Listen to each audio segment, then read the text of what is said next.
Friends அனைவருக்கும் வணக்கம். இன்னைக்கு என்ன வீடியோல பார்க்க போறீங்கன்னா, ரொம்ப ரொம்ப ஸ்பெஷலான டிஷ் தான் செய்யலான்னு இருக்கேன். பார்த்தீங்கன்னா, நெய் சாதமும் சிக்கன் அதாவது பெப்பர் சிக்கன் கிரேவி செய்யலான்னு இருக்கேன். நெய் சாதத்துக்கு பெப்பர் சிக்கன் கிரேவி வந்து செம்மையா இருக்குங்களாம். நான் சாப்பிட மாட்டேன், சொல்லுவாங்க. அதான் இன்னைக்கு செய்யலான்ட்டு இருக்கேன்.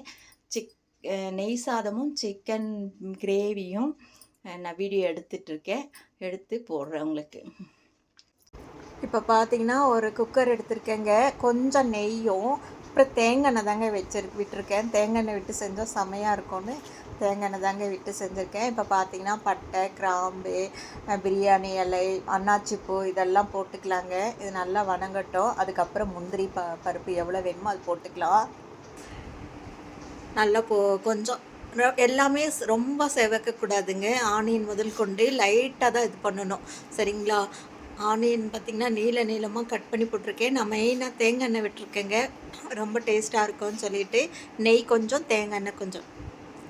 ஆனியனும் போட்டாச்சுங்க. ஆனியனும் ரொம்ப செவப்பாக நம்ம பிரியாணி பண்ணுறோம்ல அந்த மாதிரி பண்ணக்கூடாதுங்க.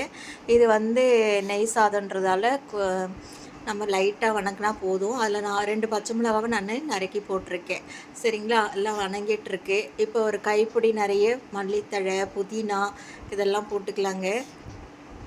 இதுவும் ரொம்ப வணங்கணும்னு அவசியம் இல்லைங்க, கொஞ்சம் லைட்டாக வணங்கினா போதும்.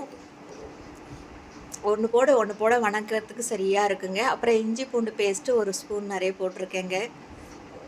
அதையும் நல்லா வணக்கிக்கலாம். இஞ்சி பூண்டு பேஸ்ட்டு இப்போ தான் அரைச்சிருக்கேன், அதனால் கரெக்டாக நல்லா ஃப்ரெஷ்ஷாக இருக்குது. அப்புறம் தக்காளி பார்த்திங்கன்னா ரவுண்டாக கட் பண்ணி ஒரு 2 தக்காளி போட்டிருக்கேங்க. நிறைய போட வேண்டாம், அப்புறம் ரொம்ப வணக்கவும் வேண்டாம். ஒரு அளவாக வணக்கினா போதும், சரிங்களா? இது ரொம்ப நல்லா டேஸ்ட்டாக இருக்கும். குழந்தைங்களுக்கு, பெரியவங்களுக்கெல்லாம் ஆஃபீஸில் லஞ்ச் பாக்ஸ் கொடுத்து விடலாங்க, ரொம்ப டேஸ்ட்டாக இருக்கும். அதுக்கப்புறம் பார்த்திங்கன்னா ஒரு கப்பு நிறைய தயிர் விட்டுருக்கேன், கெட்டி தயிர். இப்போ நல்லா வணக்கிக்கலாங்க. நான் வந்து சாப்பாட்டு அரிசி தான் போடுறேங்க, சீரக சம்பா அரிசி இல்லை. அதை போட்டு செஞ்சால் இன்னும் ரொம்ப பிரமாதமாக இருக்கும். எங்கள் அரிசியை கொஞ்சம் நல்லா தான் இருக்கும், அதனால் அந்த அரிசியை நான் யூஸ் பண்ணிக்கலான்ட்டு ஊற வச்சுருக்கேங்க. ஒரு டம்ளருக்கு நான் அது 2 டம்ளர் விடுவேன் தண்ணி. ஏன்னா அரிசி பழைய அரிசி, நல்லா சாதம் வரும். நீங்கள் வந்து சீரக சம்பா அரிசினா 1 to 1 அப்படி போட்டுக்கோங்க. இப்போ தண்ணி விட்டாச்சு, கொதிச்சுட்டு இருக்குது. நான் அரிசி நல்லா வடித்து போட்டுக்கிறேன். இதில் மஞ்சத்தூள், இந்த மிளகாத்தூள் எதுவுமே போட வேண்டாங்க, இதுவே போதுமானதாக இருக்கும். இப்போ கொஞ்சம் உப்பு போட்டு எல்லாம் கரெக்டாக இருக்கான்னு பார்த்துக்குங்க. நம்ம போடுற அந்த 2-3 பச்சை மிளகா, அந்த வெங்காயம், தக்காளி அதுதாங்க காரம், வேறு எதுவும் போடுறதில்ல. இப்போ கொதிச்சுட்டு இருக்கு. மூடி போட்டு 2 விசில் விட்டு ஸ்லோவாகவே வச்சு எடுத்துக்கலாம். அதுக்குள்ளேயே சிக்கன் கிரேவி பண்ணிக்கலாம். நான் ஒரு வடைச்சட்டி எடுத்திருக்கேன், எண்ணெய் விட்டுருக்கேன், சோம்பு போட்டிருக்கேங்க, அப்புறம் 2 பட்டை போட்டிருக்கேன். நம்ம மசாலா ஐட்டம் எது போடுறோமோ அது போட்டுக்க வேண்டியதுதான். அதுக்கப்புறம் பெரிய வெங்காயத்தை நல்லா 2 வெங்காயம் கட் பண்ணி வச்சுருக்கேங்க சின்ன சின்னதாக.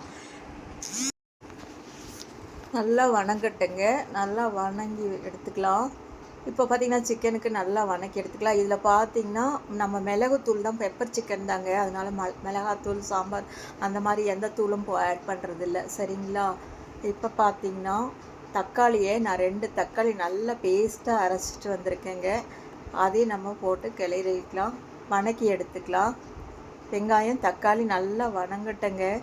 இது இந்த நெய் சாதத்துக்கும் இந்த பெப்பர் சிக்கன் கிரேவி செம்மையாக டேஸ்ட்டாக இருக்குங்க. நம்ம நல்லா சுக்கா மாதிரி கூட பண்ணிக்கலாம். கிரேவி மாதிரி இல்லைன்னா கூட இன்னும் நல்லா சுக்கா மாதிரி பண்ணிக்கலாம், பிரமாதமாக இருக்கும். இப்போது ஒரு ஸ்பூன் மஞ்சத்தூள் போட்டிருக்கேங்க.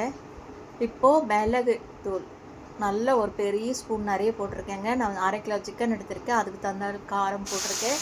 நீங்கள் கூட குறைச்சல் நீங்கள் அது மாதிரி போட்டுக்கோங்க. கறி மசால் தூள் கொஞ்சம் போட்டிருக்கேங்க, அவ்வளோதாங்க. இந்த பெப்பர் தூளும் கறி மசால் தூள் தாங்க இதுக்கு காரத்துக்கு கொடுக்குது.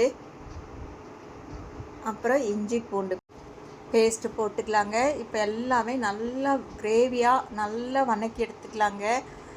நம்ம சிக்கன் இதில் தான் போட போகிறோம், வேக வச்சு தனியாக போடுறது இல்லைங்க, இதுலேயே நல்லா வேக வச்சு. ஏன்னா தயிர் போட போகிறோம். தயிர் வந்து உங்களுக்கு சாஃப்டாகவும் சீக்கிரம் வேகத்துக்கும் கொடுத்துருங்க. இப்போ 2 பச்சை மிளகா போட்டிருக்கேன், ஒரு கப்பு நிறைய தயிர் விட்டுருக்கேங்க. இப்போது நல்லா கிளறிட்டு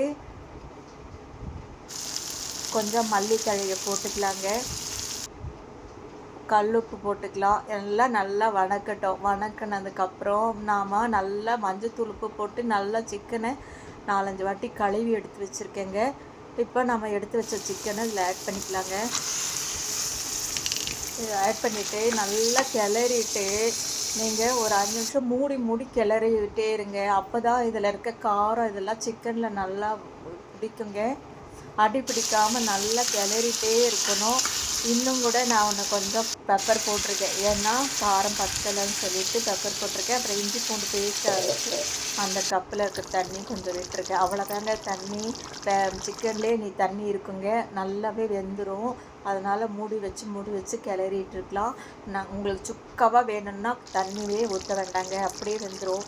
இல்லை உங்களுக்கு கிரேவி மாதிரி வேணும் அப்படின்னா கொஞ்சம் கிரேவி மாதிரி வேணால் கொஞ்சம் தண்ணி விட்டுக்குங்க.